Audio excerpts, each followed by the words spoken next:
बिस्मिल्लाहिर्रहमानिर्रहीम। आज हम जिस टॉपिक के बारे में बात करेंगे that is Fourier transform infrared spectroscopy. उसके बारे में हम इंट्रोडक्शन देखेंगे और हम देखेंगे कि हमारे पास जो FTIR होता है जिसको हम टाइम डोमेन स्पेक्ट्रोस्कोपी भी कहते हैं और टाइम डोमेन और फ्रीक्वेंसी डोमेन में हम डिफरेंस को भी देखेंगे।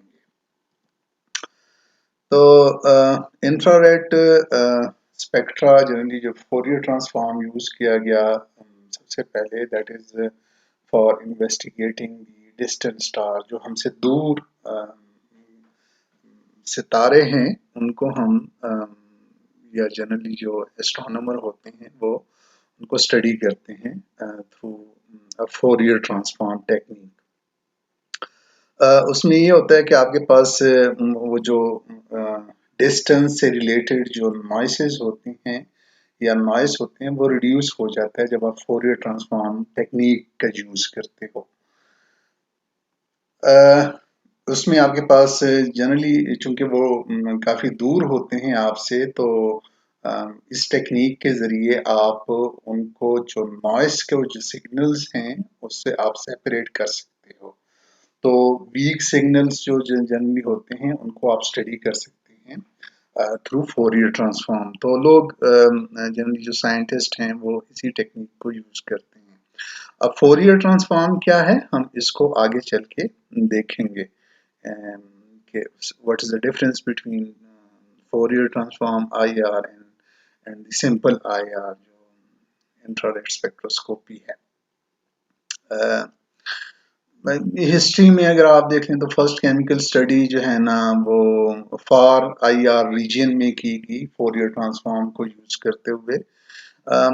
नेक्स्ट हम जैसे मूव ऑन करेंगे तो हम स्टडी करेंगे IR के बारे में और फिर उसकी थ्योरी के बारे में। लेकिन चूंकि आजकल आपके पास जो लैब्स में इक्विपमेंट यूज हो रहे हैं that is of Fourier transform type, तो इसको हम थोड़ा सा डिटेल में देखते हैं।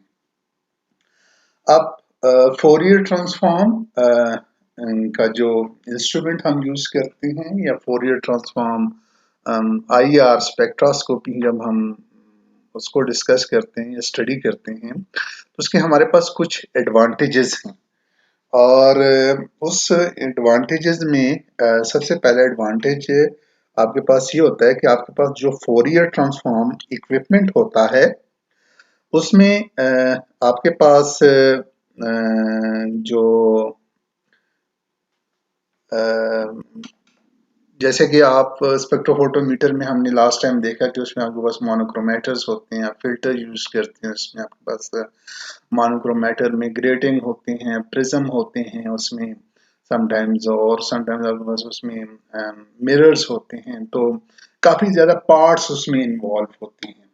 तो जो FTIR इक्विपमेंट है आपके पास फोरियर ट्रांसफॉर्म टाइप के जो इक्विपमेंट हैं उनमें आपके पास ये स्लिट्स वगैरह, ये मिरर्स वगैरह ये नहीं होते उसमें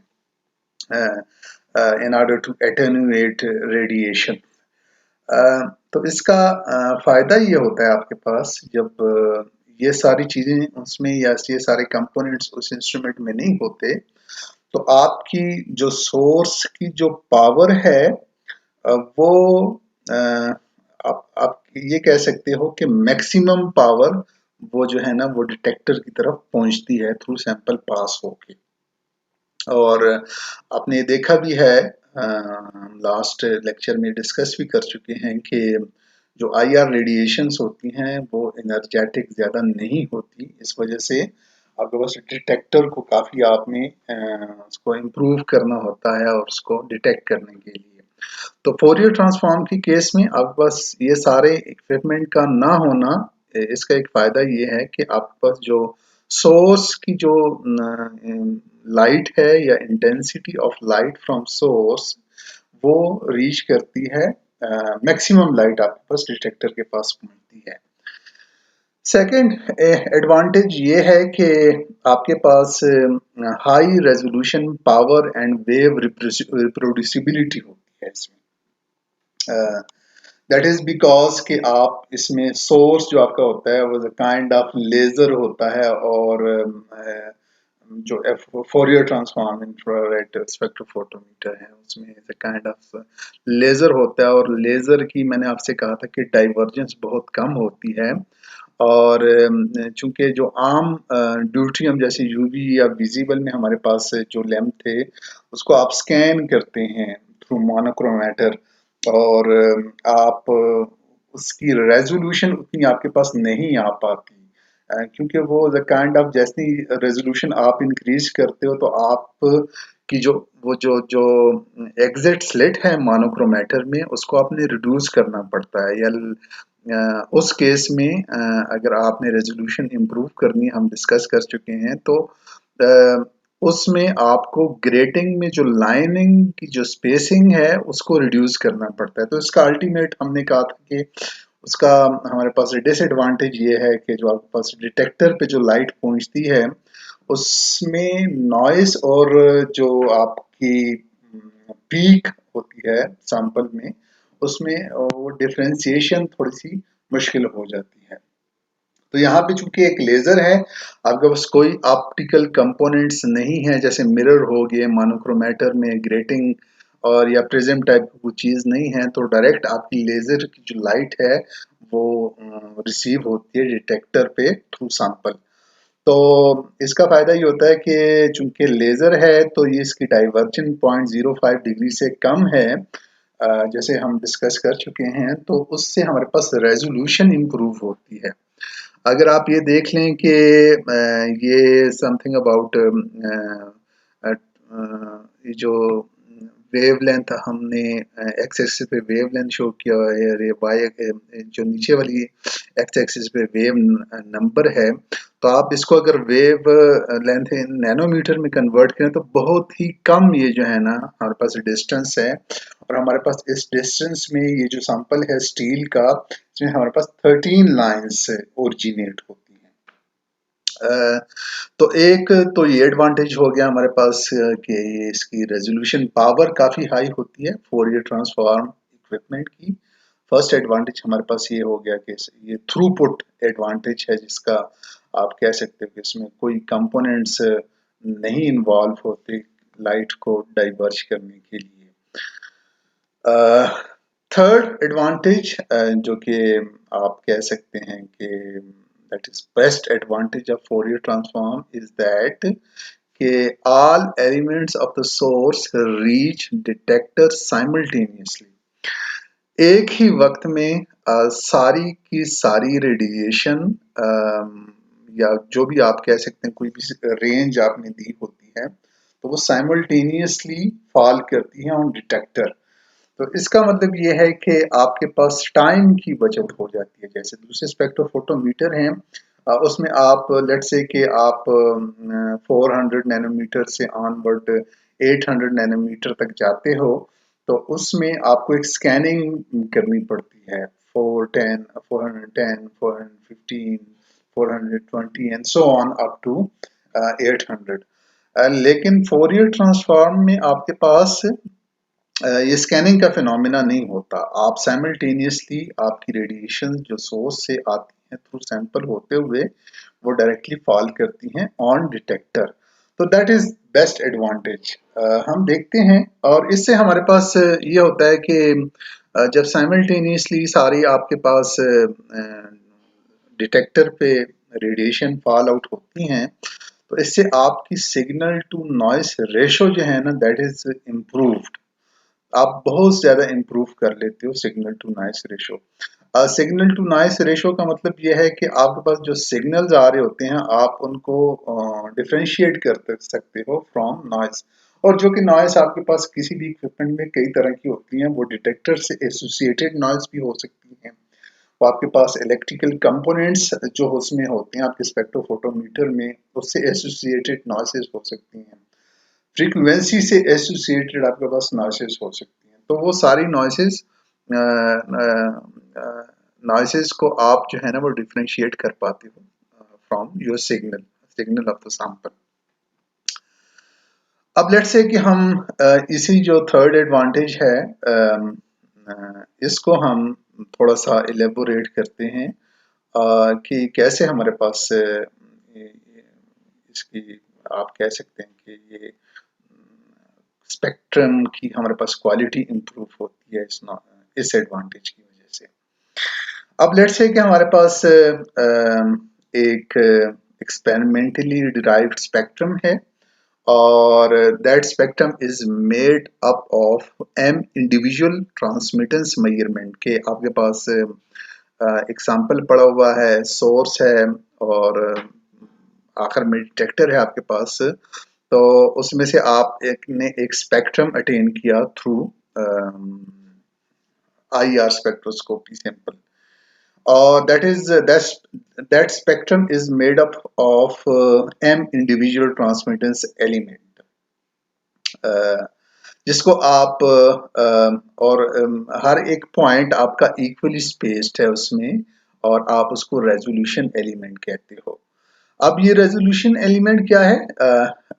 that is actually the quality of spectrum increases as the number of resolution element increased और इंटरवल बिटवीन फ्रीक्वेंसी, क्योंकि ये फ्रीक्वेंसी या वेव लेंथ या वेव नंबर के अगेंस्ट आप ट्रा कर रहे हो किसी भी स्पेक्ट्रम को, तो that is increase the quality of the spectrum increase with increase in resolution element, yeah, with decrease in the interval between those resolution element um, uh, because of the frequency or wavelength against which you are going to plot your data.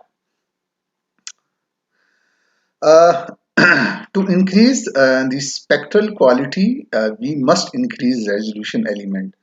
अब मैं आपको बताता हूँ कि ये for example हमारे पास ये प्लॉट को अगर आप देखें तो इसमें ये जो पॉइंट्स लगे हैं ये आपके पास डेटा पॉइंट्स हैं। अब इमेजिन कर लें कि ये डेटा पॉइंट्स अगर आप इनमें से एक डेटा पॉइंट को स्किप कर लें, अल्टरनेट डेटा पॉइंट्स को आप अगर स्किप कर लें तो आपके पास नंबर ऑफ रेजोल्यूशन एलिमेंट्स जो है ना वो डिक्रीज हो जाते हैं। अगर फॉर एग्जांपल आप यहाँ से तो आपके पास ये जो स्पेक्ट्रम है, ये जो लाइन है, इसकी रेजोल्यूशन या इसकी क्वालिटी वो डिक्रीज होती है। अगर लेट्स से मैं आपसे कहता हूँ कि ये पॉइंट्स, नंबर ऑफ पॉइंट्स अगर आप इंक्रीज कर लें, अगर आप नंबर ऑफ पॉइंट्स इंक्रीज कर लें तो इसका मतलब ये है कि आपके पास ये जो पीक या जो ये लाइन है या ये जो भी आपके पास डेटा है इसकी क्वालिटी इंप्रूव हो जाएगी। तो इसका मतलब ये है कि रेजोल्यूशन एलिमेंट आपके पास ये फॉर एग्जांपल आप अगर इस लाइन को देखें, made up of M individual transmittance measurements at equally spaced frequency और वेवलेंथ। अगर फॉर एग्जांपल ये फ्रीक्वेंसी है हमारे पास, ये इंडिविजुअल ट्रांसमिटेंस एलिमेंट जो डिटेक्टर ने डिटेक्ट किए हैं ये पॉइंट्स, और इन दोनों पॉइंट्स या इन सब पॉइंट्स के जो डिस्टेंस है आपस में, इसको आप रेजोल्यूशन एलिमेंट कहते हो। ये फ्रीक्वेंसी है तो या अगर वेवलेंथ होता तो वेवलेंथ के अकॉर्डिंगली आप इसको कहते हैं, तो इसको आप रेजोल्यूशन एलिमेंट कहते हो, दो पॉइंट्स के दरमियान जो डिस्टेंस है। इसका मतलब ये है कि ये डिस्टेंस जब हम डिक्रीज करेंगे तो हमने इन रेजोल्यूशन एलिमेंट्स को इंक्रीज करना है, या जो एम इंडिविजुअल ट्रांसमिटेंस एलिमेंट्स हैं इनको हमने, ये डेटा पॉइंट्स को जैसे ही हम इंक्रीज करेंगे तो हमारे पास स्पेक्ट्रम की क्वालिटी इंप्रूव हो जाएगी।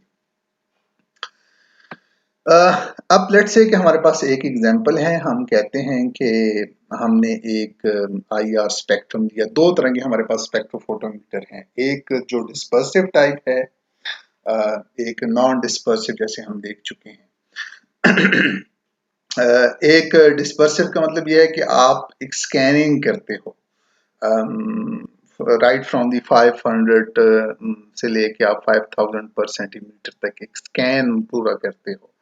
और आप यूं समझ लें कि आप नंबर ऑफ डेटा पॉइंट्स, ये जो डेटा पॉइंट्स हैं ये आप ऑब्टेन करते हो थ्रू दैट स्पेक्ट्रोफोटोमीटर, और उन डेटा पॉइंट्स के दरमियान जो डिस्टेंस है दैट इज 3।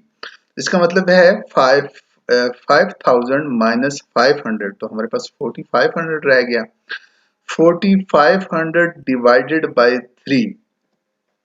अब लेट्स से कि ये हमारे पास एग्जांपल है कि हमारे पास एक हमने स्पेक्ट्रम लेना है और हमने उसको रन किया सैंपल को स्टार्टिंग फ्रॉम 500 टू 5000 या रिवर्स आप कह रहे हैं 5000 से 500 पर सेंटीमीटर तक हम गए। अब ये जो रेजोल्यूशन एलिमेंट आपके पास बनते हैं या नंबर ऑफ पॉइंट्स आपके पास बनते हैं, क्योंकि एक जो रेजोल्यूशन दो पॉइंट्स के दरमियान जो डिस्टेंस है वो 3 है।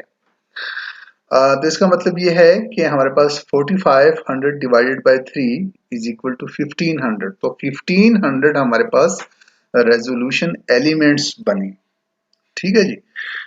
अब हम अगर देखें, हम ये सपोज कर लें कि हर एक रेजोल्यूशन एलिमेंट एक पॉइंट से जब आप मूव करते हैं या आपका डिटेक्टर जो वो डिटेक्ट कर रहा है moving from one point to another point या moving from one resolution element to another resolution element, तो इसका मतलब ये है कि उसको जो टाइम चाहिए दैट इज 0.5 सेकेंड। या आप यूं कह लें कि वन रेजोल्यूशन एलिमेंट मेजर करने के लिए आपके जो सिंपल स्पेक्ट्रोफोटोमीटर है उसको जो टाइम चाहिए दैट इज 0.5 सेकेंड। तो इसका मतलब ये हुआ कि हमारे पास 1500 रेजोल्यूशन एलिमेंट्स हैं या 1500 पॉइंट्स हैं। तो उनको अगर हर एक पॉइंट को आप 0.5 सेकेंड आपको चाहिए तो 1500 multiply by 0.5 second gives us 750 second या ऑलमोस्ट 12.5 मिनट। तो क्या मतलब हुआ कि एक स्पेक्ट्रम लेने के लिए आपने 500 से ऑनवर्ड 5000 पर सेंटीमीटर तक जो स्कैन लिया, एक स्कैन लिया जिसमें 1500 रेजोल्यूशन एलिमेंट हैं, उसके लिए जो आपके पास आपको टाइम रिक्वायर है या आपके स्पेक्ट्रोफोटोमीटर को जो टाइम रिक्वायर है दैट इज 12.5 मिनट। ठीक है जी। Therefore, 12.5 minutes would needed to obtain a spectrum, a single spectrum. If m further, अगर आप कहते हो कि आप अपने स्पेक्ट्रम की जो वो क्वालिटी है उसको इम्प्रूव करना चाह रहे हो, इसका मतलब ये है कि अगर आप उसको लेट से कि दो पॉइंट्स के दरमियान जो डिस्टेंस है वो 1.5 जो वेव नंबर में हम वो 1.5 अगर हम कर लेते हैं, तो इसका मतलब ये हुआ कि आपको जो वो सिंगल स्पेक्ट्रम लेने के लिए टाइम चाहिए होगा वो दैट इज मल्टीप्लाइड बाय 2 होगा आपके पास यहाँ पे। ठीक है। तो ऑलमोस्ट आपके पास 25 मिनट्स आपको चाहिए होंगे 1.5 रेजोल्यूशन एलिमेंट का जो आपके पास पॉइंट्स आएंगे या जो डेटा पॉइंट्स आएंगे उसको अटेन करने के लिए, उसकी क्वालिटी को इम्प्रूव करने के लिए, जो कि नॉर्मल स्पेक्ट्रोफोटोमीटर से आप लेते हो। अब सिग्नल टू नॉइस रेशो जो आपके पास होता है जनरली, उसको हम इस इक्वेशन से S divided by M N, ये एस जो है ना कैपिटल एस जो है that is signal, N is the noise and small N is the number of measurement again is equal to square root N, again number of measurements, signal over noise is 1, that is for one measurement। ठीक है। तो आप अगर चाह रहे हो कि आप किस स्पेक्ट्रम की या आपके पास जो डिफरेंट स्पेक्ट्रा आए हैं उनमें सिग्नल टू नॉइस रेशो को अगर आप इंप्रूव करें, याद रखें जितना भी सिग्नल टू नॉइस रेशो आप इंप्रूव करोगे इसका मतलब ये है कि आपके पास स्पेक्ट्रम की क्वालिटी बेहतर होती जाएगी। और सिग्नल टू नॉइस इंप्रूव करने की आपके पास ये वाली इक्वेशन है। इसका मतलब ये है कि आप अगेन एंड अगेन एक ही सैंपल को अगेन एंड अगेन मेजर करोगे, उसको स्पेक्ट्रम मेजर करोगे और आपका कंप्यूटर उन डिफरेंट टाइम्स पे जो स्पेक्ट्रम लिए गए हैं उनके सिग्नल को एवरेज करके आपके पास रिजल्टेंट एक फाइनल स्पेक्ट्रम दे देगा। तो जितने ज्यादा आप सिग्नल एवरेजिंग करोगे उतनी ही अच्छी क्वालिटी आपके पास होगी। ये है हमारे पास सिग्नल टू नॉइस रेशो की इक्वेशन के थ्रू हमारे पास जो आती है। अब हमने कहा कि हमारे पास जो नॉर्मल स्पेक्ट्रोफोटोमीटर है उससे हमने एक मेजरमेंट की और वो हमने 500 से ऑनवर्ड 5000 पर सेंटीमीटर तक की और उसमें हमारे पास रेजोल्यूशन एलिमेंट्स जो है ना 1500 थे और हमने कहा कि रेजोल्यूशन एलिमेंट के दरमियान जो जो डिस्टेंस है टू पॉइंट्स के दरमियान दैट इज 3 पर सेंटीमीटर। तो उसके लिए हमारे पास एक एक स्पेक्ट्रम रन करने के लिए हमारे पास हमें चाहिए 12.5 मिनट्स। अब क्या करते हैं, अगर आप for example bye factor of 2 आप सिग्नल टू नॉइस को इंप्रूव करते हो हैं, बाय फैक्टर ऑफ 2 अगर आप इंप्रूव करते हो तो आपको 4 स्पेक्ट्रम लेने पड़ेंगे। 4 का मतलब ये है कि आपको 4 मेजरमेंट्स एक ही सैंपल की करनी पड़ेगी और तब जाके आपके पास सिग्नल टू नॉइस की जो रेशो है वो by 2 improve, by factor of 2 improve, क्योंकि ये स्क्वायर रूट है तो अगर आप 4 रखेंगे तभी जाके 2 times signal to noise ratio आपके पास इम्प्रूव होगी। इसका मतलब यह है कि 4 मल्टीप्लाइड बाय 750 सेकेंड्स और 12.5 मिनट्स, तो आपके पास मोर देन 50 मिनट्स आपको चाहिए signal to noise ratio by factor of 2 improve करने के लिए, ऑलमोस्ट 50 मिनट्स और मोर देन 50 मिनट्स। लेकिन यहाँ पे अगर हम FTIR को देखें तो हम ये ज़ूम करते हैं कि ये जो 1500 एलिमेंट्स हैं, जैसे मैंने आपसे कहा कि एक इसका एडवांटेज हमारे पास FTIR का ये है कि सारे के सारे एलिमेंट्स या सारी की सारी लाइट या आप कह सकते हैं कि radiations coming from the source it fall on the detector simultaneously, ये इकट्ठे। तो जो एक एलिमेंट जो आप स्कैनिंग कर रहे थे, एक एलिमेंट के लिए 0.5 सेकंड आपको चाहिए था, अब आप अगर FTIR उसके लिए यूज करें तो इसका मतलब ये है कि वो सारे के सारे एलिमेंट 0.5 सेकंड में फॉल होंगे ऑन योर डिटेक्टर, जो FTIR के इंस्ट्रूमेंट है। अब क्या हुआ कि वहां पे आपको 1500 रेजोल्यूशन एलिमेंट मेजर करने के लिए, जिसके रेजोल्यूशन एलिमेंट 3 पर सेंटीमीटर था, उसको मेजर करने के लिए आपको 12.5 मिनट एक स्पेक्ट्रम लेने के लिए चाहिए। लेकिन यहाँ पे उसी एक स्पेक्ट्रम को FTIR में मेजर करने के लिए आपके पास सिर्फ आपको 0.5 सेकंड चाहिए। तो चूंकि 0.5 सेकंड इज बहुत कम टाइम है, तो हम अपने टाइम को लेट्स से कि अगर वही 12.5 मिनट्स आप लगाएं और उसमें आपके पास एक स्पेक्ट्रम आ रहा था, ये हमारे पास ये यहाँ पे हम बहुत सारे स्पेक्ट्रम को या सिग्नल्स को एवरेज कर सकते हैं।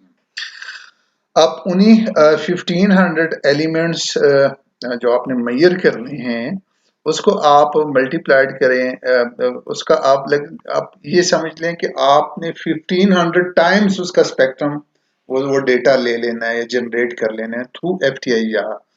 तो अगर आप नंबर ऑफ मेजरमेंट अगर आपकी 1500 हुई और आपने यहाँ पे स्क्वायर रूट में n की जगह 1500 लिखा, तो आपका मतलब ये है, इसका मतलब ये है कि आपने signal to noise ratio 39 times increase कर ली।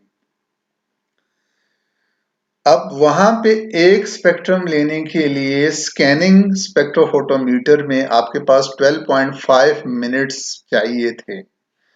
यहाँ पे आपने 1500 स्कैन लिए, वहां पे एक स्कैन लिया और 12.5 मिनट चाहिए, यहाँ पे आपने 1500 स्कैन लिए और यहाँ पे आपके पास 39 टाइम्स इंक्रीज हो गया सिग्नल टू नॉइस रेशो।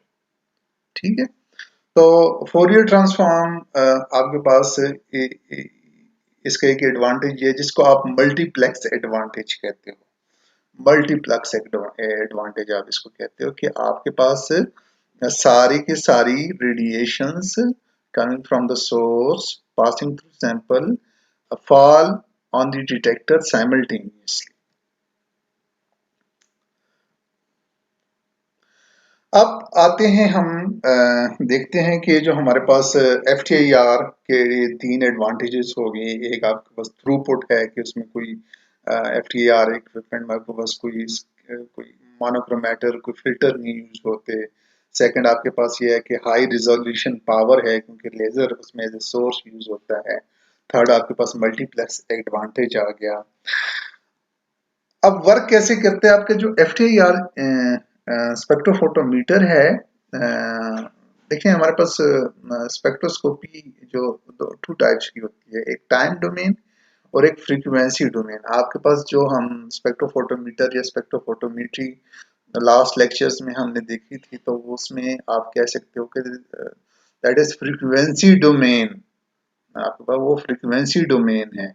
यहाँ पे आपके पास जो FTIR है that is actually time domain spectroscopy. और आपके पास जो स्पेक्ट्रम ऑब्वियसली जो आपके पास स्पेक्ट्रम आता है resultant that is in frequency domain. जो आप क्योंकि टाइम डोमेन ऐसा जब आप उसको देखते हो तो उसको इंटरप्रेट करना थोड़ा सा मुश्किल होता है। वो कंप्यूटर फोरियर ट्रांसफॉर्म का जो मैथमेटिकल ऑपरेशन है वो अप्लाई करके टाइम डोमेन पे वो आप उसमें से फ्रीक्वेंसी डोमेन एक्सट्रैक्ट करते हो स्पेक्ट्रम। टाइम डोमेन में आपके पास जो रेडियंट पावर है दैट वेरीज विद टाइम। अब लेट्स से कि हमारे पास कन्वेंशनल स्पेक्ट्रा है और हमारे पास एक सोर्स है जिसमें से एक ही फ्रीक्वेंसी की रेडिएशन निकल रही है, इमिट हो रही है। तो आपके सामने एक आपने उस सोर्स के सामने एक डिटेक्टर लगाया तो आपके पास एक लाइन आ गई। ये वाली आपके पास एक सोर्स है जिसमें से एक ही किस्म की फ्रीक्वेंसी इमिट हो रही है, रेडिएशन या radiation of only one frequency emit हो रही है। उसके सामने आपने डिटेक्टर लगाया तो फ्रीक्वेंसी डोमेन में आपके पास एक लाइन आ गई। ठीक है, अब उसकी फ्रीक्वेंसी न्यू 1 है और इसी तरह एक और सोर्स है जिसमें से फ्रीक्वेंसी निकल रही है V2 और सामने आपने डिटेक्टर लगाया तो उसमें आपके पास ये वाली लाइन आ गई। ठीक है, अब लेट्स से कि एक सोर्स या दोनों फ्रीक्वेंसीज को जब आप कंबाइन करते हो या एक सोर्स में से दो फ्रीक्वेंसीज निकल रही हैं उसके सामने आपने डिटेक्टर लगाया हुआ है तो फ्रीक्वेंसी डोमेन में आपके पास टू लाइंस आ गई। अब रिमेंबर दैट कि यहाँ पे हम सिर्फ डिफरेंशिएट करने के लिए कि जो what is the difference between time domain and frequency domain, तो हमने सिर्फ सोर्स लिया है और उसके सोर्स के सामने हमने डिटेक्टर लगाया हुआ है। इसमें कोई सैंपल वगैरह नहीं है, कोई सैंपल कंपार्टमेंट नहीं है, सिंपल सोर्स है, हमारे पास सोर्स ऑफ रेडिएशन है और उसके सामने हमने लगाया हुआ है डिटेक्टर। तो वन फ्रीक्वेंसी न्यू वन यहाँ पे है और सेकंड फ्रीक्वेंसी अगर अलहदा से वो इमिट कर रहा है वो सोर्स, उसके सामने डिटेक्टर ये वाली लाइन डिटेक्ट कर रहा है। अगर एक सोर्स कंबाइनली दो फ्रीक्वेंसीज को इमिट कर रहा है तो आपने सामने डिटेक्टर लगाया हुआ तो वो इस किस्म की आपके पास लाइन शो होगी, न्यू वन और न्यू टू। अब लेट्स से कि हमने टाइम के अगेंस्ट सिग्नल्स को प्लॉट किया। अब इसका ये जो फिगर है इसमें आप देखें ये फर्स्ट थ्री जो ग्राफ्स हैं या फिगर्स हैं इनमें फ्रीक्वेंसी के अगेंस्ट आपने पावर को प्लॉट किया हुआ है। यहाँ पे आप पावर टाइम के अगेंस्ट कर रहे हो। इसका मतलब ये है कि यही दो फ्रीक्वेंसीज हैं न्यू वन और न्यू टू और इसको हम अलग-अलग से प्लॉट कर सकते थे। फॉर एग्जांपल टाइम के अगेंस्ट एक और प्लॉट लेते और हमने साइन वेव जनरेट करके दूसरी फ्रीक्वेंसी यहाँ पे हम शो कर सकते थे।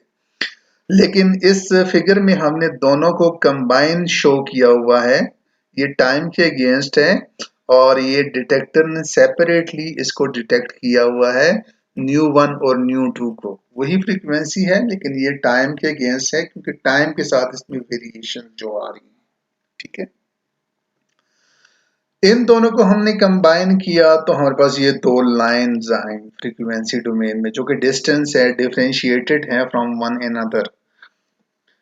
इन दोनों को जब हम कंबाइन करते हैं और सामने डिटेक्टर रखते हैं और टाइम के अगेंस्ट चूंकि ये हो रहा है, तो कहीं पे हमारे पास रीइंफोर्समेंट हो रही है, पार्शियल रीइंफोर्समेंट, कहीं पे हमारे पास कंप्लीट रीइंफोर्समेंट हो रही है, कहीं पे हमारे पास डिस्ट्रक्टिव इंटरफेरेंस हो रही है, या कंस्ट्रक्टिव इंटरफेरेंस या डिस्ट्रक्टिव या पार्शियल इंटरफेरेंस हमारे पास हो रही है। तो अगर हम कंबाइनली इसको देखें, अब एक सोर्स में से दोनों रिवर्स, यहाँ इस प्लॉट में दो सोर्सेज हैं और दो फ्रीक्वेंसीज हैं, यहाँ पे हमारे पास एक सोर्स है और दो फ्रीक्वेंसीज हैं, लेकिन टाइम के अगेंस्ट हैं। तो इसमें क्या होगा कि जहां पे हमारे पास कंस्ट्रक्टिव इंटरफेरेंस हो रही है पार्शियल, तो वहां पे हमारे पास एम्पलीट्यूड इंक्रीज होगा, और जहां पे हमारे पास डिस्ट्रक्टिव इंटरफेरेंस हो रही है, एक फ्रीक्वेंसी दूसरे की बिल्कुल अपोजिट आ रही है, तो वहां पे हमारे पास डिस्ट्रक्टिव इंटरफेरेंस हो गए, एम्पलीट्यूड हमारे पास डिक्रीज होता है। ये साइन वेव की प्रॉपर्टी होती है।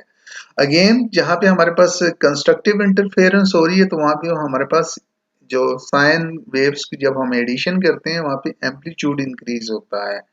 और फिर इसी तरह जैसे जैसे टाइम इंक्रीज करते हो, तो वो उसमें आपके पास एक बीट आता जाता है, तो आपके पास एक इसमें द काइंड ऑफ, आप यूं कह लें कि कहीं पे आपके पास इंक्रीज हो जाता है एम्पलीट्यूड, और कहीं कुछ ऐसी जगह जहाँ पे नॉट आप इसको कह सकते हैं, जहाँ पे एम्पलीट्यूड आपके पास डिक्रीज होता है। तो ये आपके पास एक सोर्स में से दो फ्रीक्वेंसीज निकल रही हैं टाइम के अगेंस्ट, कहीं पे कंस्ट्रक्टिव हो रही है, कहीं पे डिस्ट्रक्टिव इंटरफेरेंस हो रही है, और आपके पास इस किस्म की वेव आ गई। अब लेट्स से कि आपके पास एक सोर्स है और या आपने डिटेक्टर लगाया हुआ है, उसमें से बहुत सारी वेव्स निकल रही हैं, उसमें हर वेव लेंथ की वेव इन्वॉल्व है, हर वेव लेंथ की, और उसकी फ्रीक्वेंसी भी डिफरेंट है। तो उसका क्या होगा कि जब आप उन सबको कंबाइन, या डिटेक्टर आपका डिटेक्ट करेगा, तो वो कुछ इस किस्म की आपके पास रेडिएशन या उसके पास वेव्स आएंगी। ठीक है। तो ये जो थर्ड लास्ट पे हमारे पास ये फिगर है, इसमें क्या है कि बहुत सी आपके पास वेव्स हैं, हर एक वेव लेंथ की, और जैसे जैसे वो टाइम आप इंक्रीज करते हो, तो वहां पे बहुत सी छोटी छोटी वेव लेंथ की वेव्स आ जाती हैं, और वो डिस्ट्रक्टिव इंटरफेरेंस करती है, और बस ये कर्व स्मूथ हो जाती है। ये भी हो सकता है कि आप इस टाइम को इंक्रीज करें और बहुत टाइम तक आप इसको ऑब्जर्व करें या डिटेक्टर को ऑन रखें, तो ये वाली बीट आपके पास रिपीट होगी, यहाँ पे कहीं पे आगे जाके रिपीट हो सकती है। तो ये वाला जो सिग्नल है, अगर आप देखें इसको गौर से, ये लास्ट वाला, यहाँ पे हम अगर फिजिकल केमिस्ट या केमिस्ट सिंपल अगर आप इसको एक्सप्लेन करना चाहें, देखना चाहें, तो it is very difficult for you to explain this spectrum because this is time domain spectroscopy. तो क्या होता है कि आप इस आपका जो FTIR का जो इंस्ट्रूमेंट है, उसके साथ अटैच कंप्यूटर है, वो इस सिग्नल पे फोरियर ट्रांसफॉर्म, जो कि एक मैथमेटिकल और टीडीएस ऑपरेशन है, वो इन सिग्नल्स पे अप्लाई करता है, और आपको ये वाले जो सिग्नल्स हैं टाइम डोमेन में वो कन्वर्ट कर देता है फ्रीक्वेंसी डोमेन में। तो आपका जो फोरियर ट्रांसफॉर्म का इक्विपमेंट है, that is based on time domain spectroscopy. वो जो डिटेक्टर डिटेक्ट करता है, वो टाइम डोमेन स्पेक्ट्रोस्कोपी में डिटेक्ट करता है, और जब उसको आपके पास जो इंफॉर्मेशन आती है, जो स्पेक्ट्रम आपके पास बन के आता है, जो कि generally absorbance versus wave number होता है, तो उसमें आप देखते हो कि that is actually a frequency domain, और उस पे वो फोरियर ट्रांसफॉर्म अप्लाई हुआ होता है, जो मैथमेटिकल ऑपरेशन है। हम देखेंगे कि ये जो स्पेक्ट्रोफोटोमीटर है, FTIR फोरियर ट्रांसफॉर्म का कैसे वर्क करता है, और इस किस्म के सिग्नल्स हमारे पास कैसे जनरेट होते हैं, इसको भी हम इंशाल्लाह डिटेल से देखेंगे। टिल देन अल्लाह हाफिज। नेक्स्ट टाइम हम इसको क्लास में भी थोड़ा सा डिस्कस कर लेंगे, अगर आपकी कोई क्वेरीज हुई तो हम उसमें देख लेंगे इसको। ओके जी, अल्लाह हाफिज।